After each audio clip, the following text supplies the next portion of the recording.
The sons of the sons of the sons of Adam, Seth, Enos, Kenan, Mahalalel, Jared, Enoch, Methuselah, Lamech, Noah, Sem, Ham, and Japheth. The sons of Japheth: Gomer and Magog, and Madai, and Javan, and Tubal, and Meshech, and Tiras. The sons of Gomer: Ashkenaz, and Dipat, and Togarmah. The sons of Javan: Elisha, and Tarsis, Kittim, and Rodanim.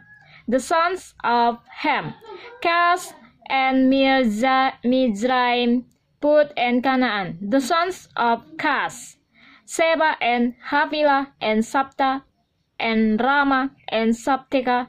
The sons of Rama: Seba, and Dedan.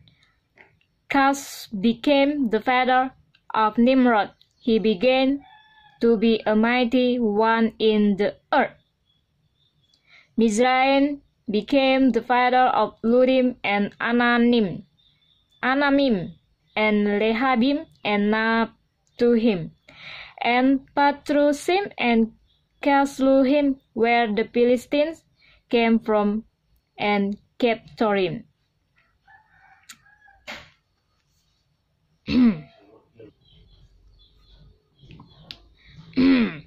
Canaan became the father of Sidon, his firstborn,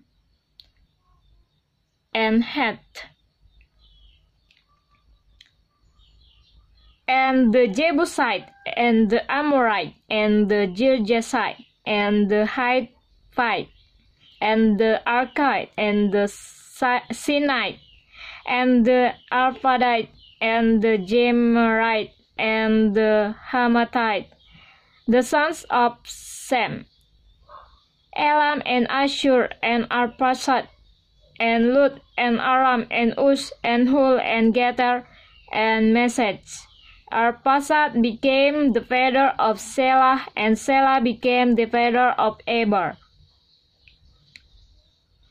To Eber were born two sons. The name of the one was Peleg, for in his days the earth was divided, and his brother's name was Joktan. Okay guys, thanks for watching. Don't forget to like, comment, and subscribe. See you next time guys. Bye. God bless.